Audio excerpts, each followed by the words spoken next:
And let's all read it together. So it begins by saying this. Therefore, my dear friends, just as you have always obeyed, so now not only in my presence, but even more in my absence. Here's the key command he gives. Work out your salvation with fear and trembling. For it is God who is working in you, both to will and to work, according to his good purpose. So do everything without grumbling and arguing, so that you may be blameless and pure, children of God who are faultless, in a crooked and perverted generation, among whom you shine like stars in the world, by holding firm to the word of life. Then I can boast in the day of Christ that I did not run or labor for nothing.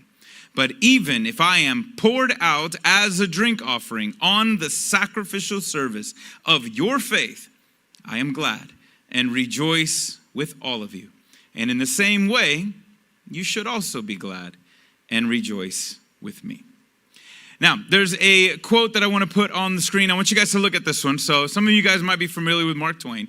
But Mark Twain once said this: few things are harder to put up with than the annoyance of a good example. All right. I don't know if you understand what he was talking about, but we've had a few of those, right? Maybe, I don't know if you might be that one, if you've experienced this, but if you're at your job and you have one person that's like crushing it, right? Or maybe you were in class and there was that one kid that like really wanted to study and did he kind of like wrecked the curve for everybody else. I don't know if you remember those little experiences there. But when there is somebody that is showing and displaying a good example, it can be annoying.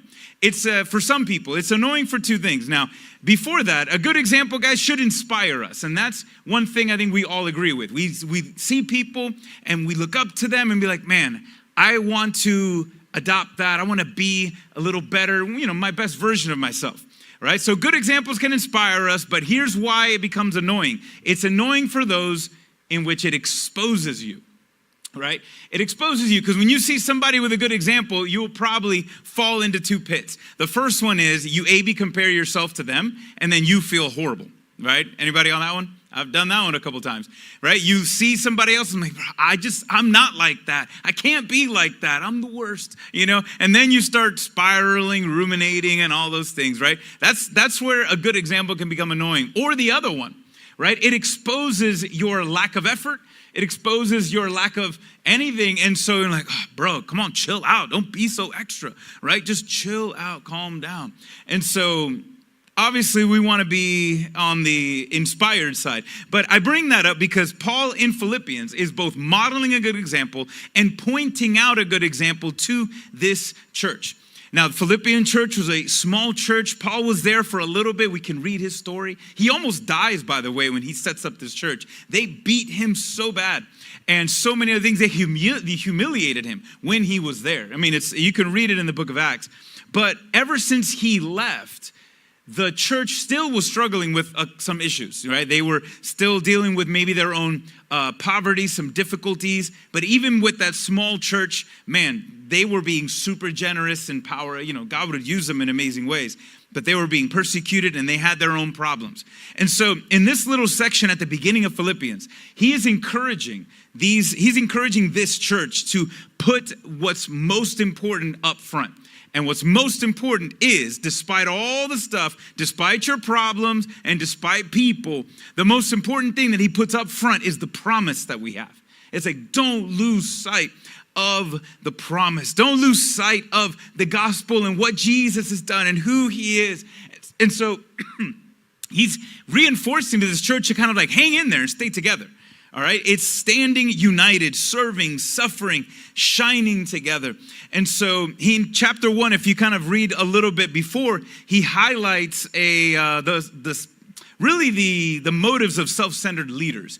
Because there were some people even then that were doing kind of what I'm doing, and they were talking about Jesus, and they weren't saying anything wrong, but they were doing it out of selfish motives. They were doing it for themselves, and they felt good about, wow, look at me, and look at the reaction. They got more out of, serving, not for the sake of glory and honor to God, but it made them feel like too good. You know, it was messed up.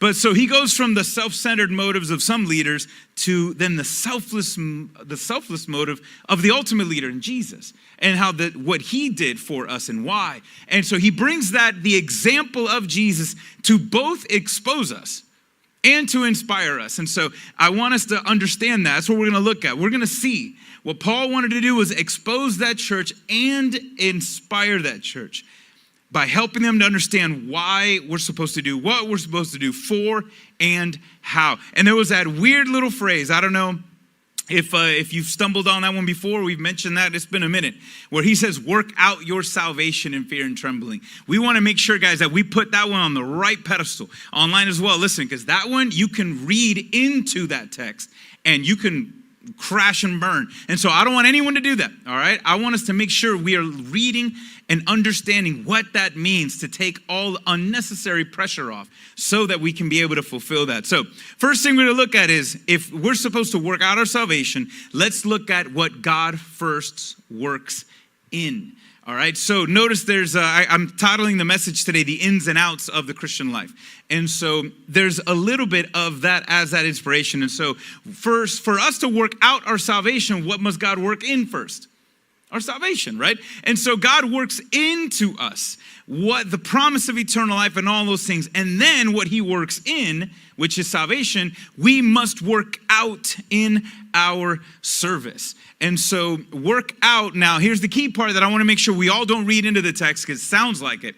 Work out your salvation doesn't mean, all right, you need to work for your salvation. Like, you got to constantly prove it. You got to be putting your effort in there. You got to be loving, doing, giving, all of these things. Because if you're not doing enough, then you're not going to get it. So he's not saying work for it at all. And he's not saying work not to lose it. That's the other key thing. He's saying don't work not to lose it. That's also working for it. And so the work out your salvation is a little bit of kind of like what a farmer does to the ground. I'm sure some of you guys have seen maybe some some tillers of the ground. I think Babe can put a picture up on, and Babe is my wife. She's on the computer, so I can call that person that, today. And so you've seen some of these before, right? What do these tillers do? A farmer has to break up the ground. A farmer has to do work in the ground so that it can prepare the ground so that it will produce a harvest, fruit. Well, guys, look, that's what that phrase, work out your salvation, means. It means to work out what God has put inside of you. Till the ground, and in essence, work on your life and do certain things so that it can produce, so God can produce something in you. And so those things are very powerful because why? They have to break up tough ground. And so the ground that we need to break up is our hard hearts and being hard-headed, right? Those are the two things there. Once God can work on that, on us not being so hard-hearted and hard-headed, now God can produce something through us. And so the work out your salvation, guys, doesn't mean prove it. It doesn't mean go out there and showcase to the world, all right? That we want to take all this pressure off. What God is trying to say through Paul in this case is this. Listen, you and I can't control the harvest. We can control our hustle, though. It's our effort and us doing and being a part and understanding what goes in. What's the phrase we always even use with food, right? What goes in? It should come out, right? There's a problem if if that cycle is interrupted. And so I love the fact that he highlights and it says, look, it is first off not only on you. And that's the other part that I want to make sure we read. He says, work out your salvation, but he is not saying, hey, figure this out. Figure this out on your own. No, because he actually highlights, did you guys catch? It is God who does the work in us and through us. And so ultimately, to work out your salvation it is more about us understanding our role and trusting in God to do his. And so it is God who does those things in and through. I'll give you one last image with that. It's almost like a car, right? So definitely you would, anyone ever been there before? I know I have, all right? If you've been in a scenario where you had to push a dead car, a golf cart one time. I remember that one. That was fun. And so, no, I was kidding. And so obviously, look, that is not how our car can go. But this is what it looks like when you work out your salvation in your own strength. But so we're not trying to push a dead car. We are trying to drive a drivable one. So imagine now, you guys all got here and online, wherever you are. You know, when you drive the car, think about the effort. You are not putting the same amount of effort. You are tapping a what? A pedal. And why are you moving? It's because how strong you're able to push the pedal down to the ground? No, what are you doing? You are communicating to the engine, and the engine is the one who is pushing the car, the power there. And so when we look at how do we live out our faith, we don't do it alone.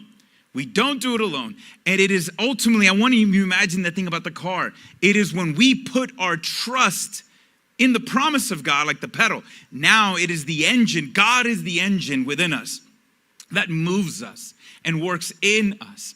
And so that's a good thing here. And it's ultimately trust. And so that takes a little bit of pressure off. Him like, wait, what is Paul trying to say? So ultimately it is God who works in us to then do what? Work through us. And what I love is the promise that he said. And you guys, I hope you didn't miss it in verse 12 or 13. He says, it is God who works in you to do the will and the work. So you know what the will is? It is your desire. God gives you he wants to work on you to help with the desire. Now, I'm sure some of you guys, all right, let's just be honest. Maybe there's things already. We're how many days into January? 10? Oh, is today the 10th? And so we're 10 days in, right? Now you're starting to get back into the flow post-holiday, right? And a post-holiday everything, getting back into some rhythms. And how hard is it sometimes to want to do what you need to do? Maybe get up early or do this or do that, work out, eat better, right? The problem is not so much your inability, like I can't do it. It's the what? I just don't want to, right? It's like, I don't want to do that. I want to pig out right now. I want to stay up. I want to sleep in. And so ultimately it's the desire. And I love that God, the word here highlights and it says, listen, if you have problems with wanting to do anything, first off, you're normal, okay? You are normal. But the other part that's abnormal is the beautiful promise that here it says we can ask God to help. Say, God, help me with my desires. I'm not as excited to read the Bible. I'm not as excited to connect. I'm not as excited to go to church. I don't want to do these things. Have anybody ever dared to say that in a prayer out loud? You thought about that? Hey, God, I don't want to read your word right now. Have you ever prayed that? I hope so. Somebody be like, I never. Why? How? You know, first off, you don't have to say that. He knows it. So he knows it, even if you don't say it. He knows it. But guys, look at the honesty there. It was like, God, I know I should. I know I need to. I just don't want to. But help me. Well, what is it? What is? And then I'll process it. Lord, why don't I want to? Help me with that. And help me even, you know what discipline is also? Is doing the right thing even when you don't want to. That's called discipline. So by the way, that's not wrong neither. To be able to like, all right, I got to press through. I got to push through this. Because we all live in broken bodies. But how wonderful it is that we have a God who, he's gracious. I'm like, oh, you don't want to do? Well, what if I didn't want to die on the cross that day? And what if I don't want to listen to you today? Huh? You know, like God doesn't shame us in that way, which is super cool. And so he works, what works in obviously must come out. And so what does it look like when we work out our salvation? By the way, this is why we read in context. Let me read that part again.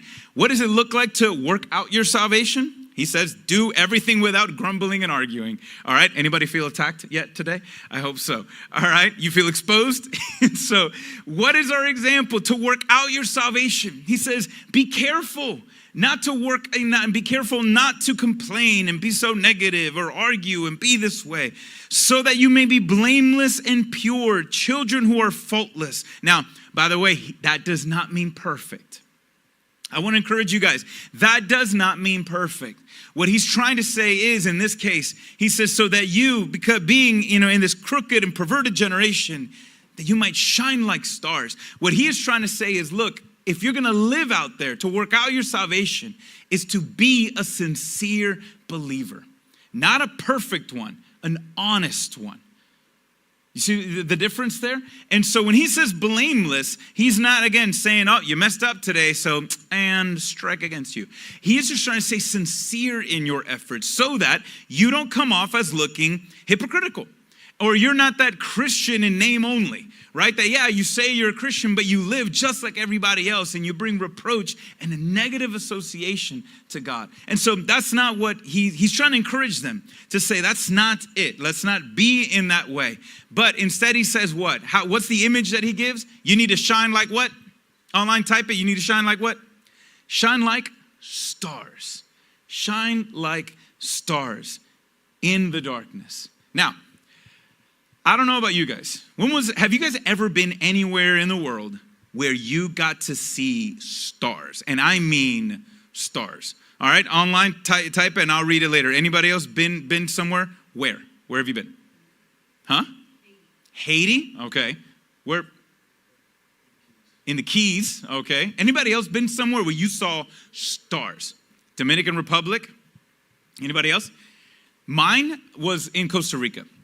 I freaked out because we were on a mission trip up on a mountain, and we were staying up there, and I opened up the door to go, and we were facing the door was facing the cliff, the capital city, San Jose was right there, super dark. I opened up, and I thought we transported somewhere. Like it was like one of those, like in a movie. Like we were so high up, everything. I mean, the whole sky lit up, and I was in awe, shocked. I'm like, it was just overwhelming. It was gorgeous. But why doesn't it look like that, like in a couple hours? Like, can we put that other picture up? Look at this. Why does the picture on the left look the way that it does, and why doesn't it look like the picture on the right? There's a science to this. You know what we call it? Light pollution.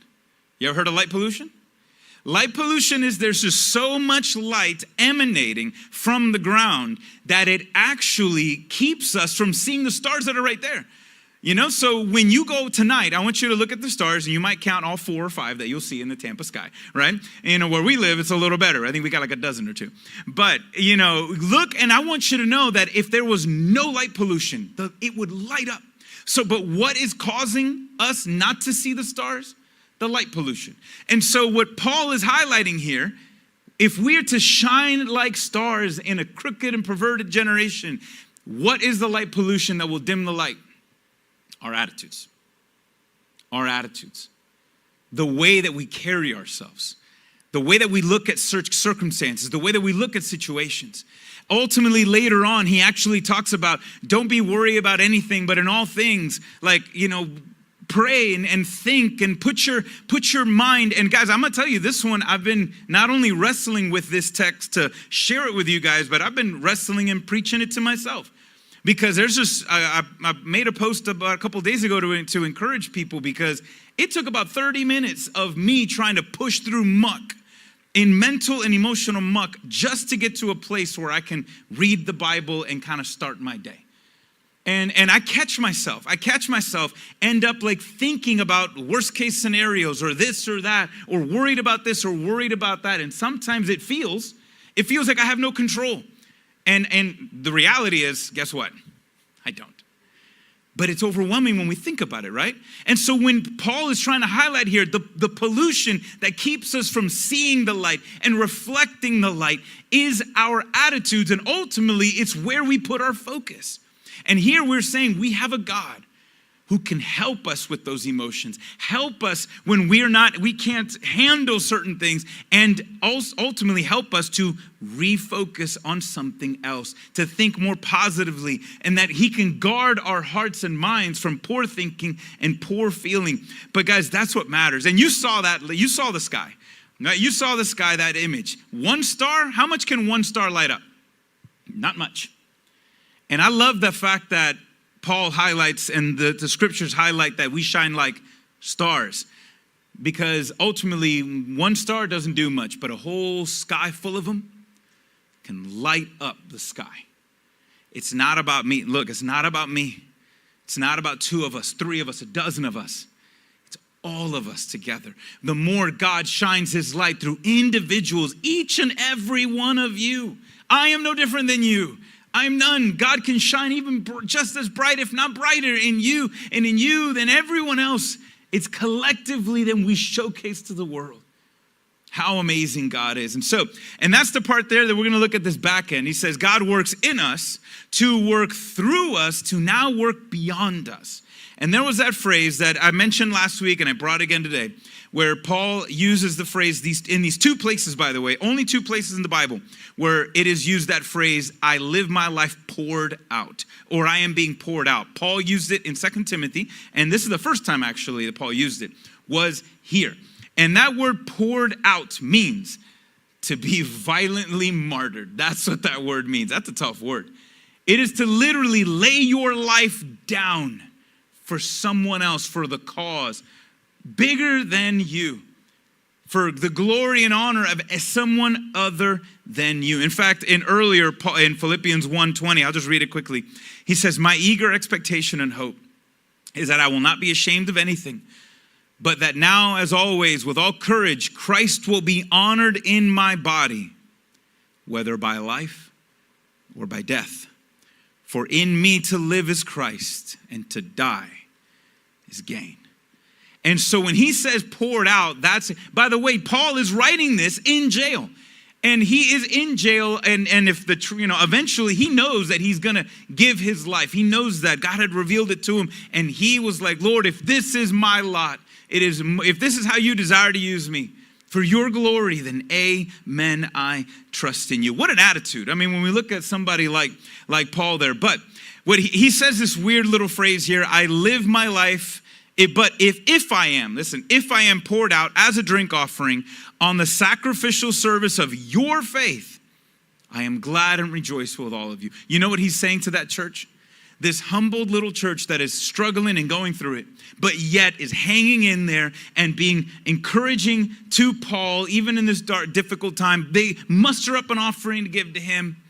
What he's saying to this church, whom he loves and they love him, he says, guys, if I had to sacrifice my life so that you guys can grow in the faith, sign me up. I will do it. It would be my honor. If that's what it would be my honor to lay my life down for you, if it meant it would help you to grow to know Jesus and help others to grow and know Jesus. Isn't that amazing? That's why he says this weird, maybe a weird phrase after, in the same way you should also be glad and rejoice with me. In essence, he's saying, listen, it would bring me joy. If I was called to lay my life down for you so that you can grow and to know Jesus, it would be my joy and honor. And I wouldn't want you guys to be sad for me. I would want you guys to rejoice in my homecoming. Because for me, if I die for you, I gain as well, and I gain Christ. Look at that attitude when it comes to this life. That's what he's trying to say. And so it's beautiful in that moment. Just, and there I guess if you want to emphasize a little more, he goes in to focus on Jesus. Like right before I read our verse, it says, therefore, my dear brothers and sisters, just as you've always obeyed, meaning, hey, you've been obedient in the faith, you've been living and trusting, work out your salvation. If you skim right above it, guess who the example that he gives is? Jesus. He says, adopt the same attitude that Jesus has, who existed in the form of God and did not consider equality with God as something to be exploited. Instead, he emptied himself by assuming the form of a servant, taking on the likeness of humanity. And when he had come as a man, he humbled himself by becoming obedient to the point of death, even to death on the cross. Meaning what? Jesus lived his life poured out. He lived his life poured out. And why does he bring that up right before he says, work out your salvation? Because he puts the why in front of him. Which, guys, again, I want all of you online and everyone here to understand what we do is important. Why do we do it, though? Why do we do it is the most important. Because what did he do? Jesus lived his life poured out for us to secure the promise and to be able to work salvation in us. So that now what? So he can work it out through us to be able to help other people. And so this, honestly, putting Jesus up there should expose us. Because how do we approach our problems and how do we approach circumstances? With that same attitude? Not so much. But so it exposes us in that you and I, we could never be that way, but it inspires us to know that he was perfect when we were not. Like the song we sang earlier, right? All sufficient merit. Look at what he did for us. And so and the attitude that he had to die on the cross for us. And so that inspires us to then now honor his sacrifice, to honor that service, which is why last week I said purpose is found when we live poured out. Now here, does that mean that, hey guys, we're going to have a sign-up sheet out back and we're going to see, when and where we're all going to lay our lives down literally for Jesus? Now, we're not going to do that. Don't worry. I'm not going to be locking the doors or any of that scenario, okay? Online, I'm going to send some people to your door. All right, you'll see. But see, you and I, we get to live poured out differently, but similarly. Because if for whatever reason, God called us to be faithful in such a way that the end would be whatever it was, then amen, if that's the lot. But this is why Paul says we must be living sacrifices, poured out in a living way. For what? And notice, how do we live poured out? What's our attitude? Not a complaining one. I was like, I guess I gotta be poured out today. I guess I gotta deal with this. I guess I gotta, fine. No, that is not the attitude. The attitude is, Lord, help. Okay, I trust in you. And to be able to live poured out in such a way, guys. So what we see here and what Jesus models, what Paul models, and then if you keep reading past what we read a minute ago, he actually gives examples of more people, more faithful people. And he gives example after example, almost to prove, like, look what God did through them. And if he can do it through them, if he can do it through me, if me right now, Paul, if I'm in jail and I'm away from everything and everyone whom I love, but yet God is still with me and God can help me to be focused and help me to find joy even in the midst of this darkness. I can still shine in this darkness. If he can do it through me, he can do it through you. And help you to be able to anchor your heart, anchor your mind, and shine your light in your way, in your home, in your circumstances. And so if there was one thing, here's the one thing I want to pull from this that I want to encourage you guys with, put on the screen. It says, what God works in our faith, we must live out by grace. What he works in our faith, we must work out by grace. And this is, if you're going to, I don't know anybody that has resolutions to work out, all right? If maybe you do, maybe you don't. But hey, if you're a believer, I just added one for you. This is one that you and I must work out. And the joy of it is, we don't do it in our own strength. How do we work out what God has worked in? All right, by grace. In the same way that you believe is the same way you behave. Trusting in the Lord, recognizing that. And so ultimately, this is where the being exposed comes in. Because what we must do, what Paul is encouraging that church and even us, God must expose when we are trying to work things out in our own strength. Are you trying to do things a kind of way to prove yourself, to earn affirmation from anything, from someone and anyone? No, that if God should, and I hope he does, expose all of us. I said even this week, I was exposed a little bit to the fact that I'm thinking about certain things, feeling that I'm a slave to it or feeling like a burden to it. And then I'm being exposed to the reminder, no, you are not. What are you doing? What are you doing? And so being exposed in that way should also bring that inspiration that we have hope and what we have in God. And so that's how we can be able to shine in the darkness. And he says here, shine like stars in the world by holding firm to and here was the key thing, the word of life. Now, the way that he says the word of life is how you and I work out our salvation, guys. What we're doing here, how can you work something out if you don't understand it? Does that make sense? This is why I want to walk you through this. I want to walk you through this because if you understand what I was like, I get it now. And now we know how to be able to work it out. And so when he says, shine your light by holding on to the word of life, it's a twofold thing. Two sides of this coin. You ready? One of them you're going to like. One of them is going to be challenging. Let's see which one you're exposed by and hopefully inspired by the end. All right? To hold on to the faithful word and to hold on to the word of life is to believe it. But you know what the other expression of that is? Shine your light in the dark as you hold out the word. Hold out the word of life. So here, he is not saying, shine your light by your good behavior. He's ultimately saying, shine your light by sharing the good news.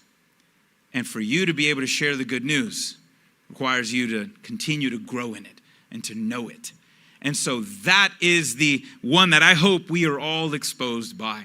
Because it's not enough just to be able to say, amen, and I got something for me today. How do you shine your light? By giving? Kind of. How do you shine your light? By serving? By good attitudes? Yes, yes, and yes. But do you see why the grumbling and the attitudes matter? Because if in one breath, you hold out the word of life, and in the other, you're running your mouth complaining about your life, you see the difference? And that's where the attitude comes in, because what do we have? We have more than a book. We have more than a book. We have, and God has us. We have God. We have so much in him. And that is a responsibility. So when we live poured out, it's the scriptures that should be pouring out of us.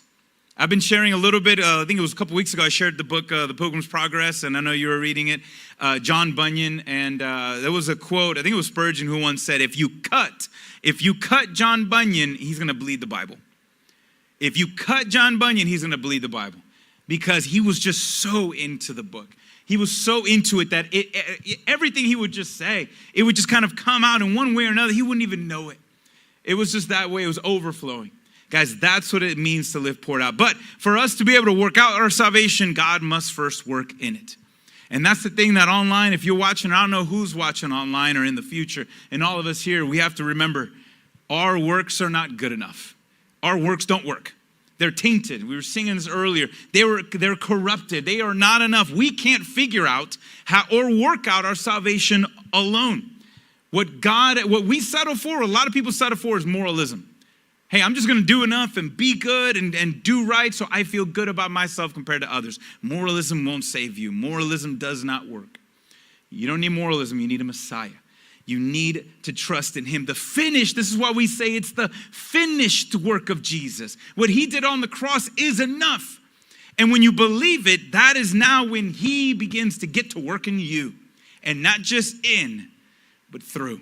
And the beautiful promise that we have here in the scriptures, he says, what God starts in you, he promises to finish. And so when you put your trust in Jesus, he doesn't just save you in the moment, but he will continue to sustain you and strengthen you all the way until the end. All you have to do is, again, let God work in that salvation by faith and by trusting in him, recognizing your faults and trusting in Jesus to be your only solution. But then for all of us, and if you are a believer, now what? If he's worked in that salvation, what's the other part? He has to now what? Work it out. Means what's on the inside needs to go on the outside. Means to grow in the way that you carry yourself, in the way that you look, the way that you talk, the way that you act, the way that you laugh, what you laugh at. All of these things. We must allow God to shine through us. And so we must ask, God, expose us. What kind of light pollution am I experiencing? What pollution is dimming this light in me that I'm forgetting? What attitude, or maybe it's just, I just forgot the promise. I'm like, oh yeah, that's right. God can help me with this. I'm not hopeless. What lie must he expose? What area in us are we trusting in for him to be able to shift? That's a key thing. And so we must pray, Lord, show me so that I can shine. Show me what is an area. And that is, again, the exposed part, but there's the inspiration. That, again, that we have such a wonderful God that, guys, and I love this too, that even when we diminish our focus or our light diminishes, God can help you shine bright again. When your attitude, when your joy, when your hope, when all those things dim, God is there to help you shine bright. Again, his light never dims. His faithfulness never dulls. And so we can trust in that. So the good news for all of us is that what God works, and God is at work. And that's a wonderful encouragement. God is at work in the world right now. when we don't understand it all, we know enough of who he is to say, God, my God is at work. And God, I pray, keep working. I'm a work in progress. I know I am, and I know you are too. All right. We are all a work in progress. And so we must say, Lord, here I am. Keep going, keep going. And so we have a God who is able to save us, sustain us, and strengthen us no matter where we are, no matter in what circumstance. But what must we do? We got to lay down our pride. We got to lay down our pride so that we could live for the one who laid down his life for us, trusting in him, not letting the light dim with grumbling, bad attitudes, excuses, a poor focus, but rather what must we do? Trust in God, in his work to continue to work in and through us and to shine. Why? So that everybody around us can see both Jesus is real and Jesus is worthy. Amen? Come on. Amen. All right. I want to invite you. Come on, let's just stand up. I want to pray. And let's reflect today. We're not going to sing a song today.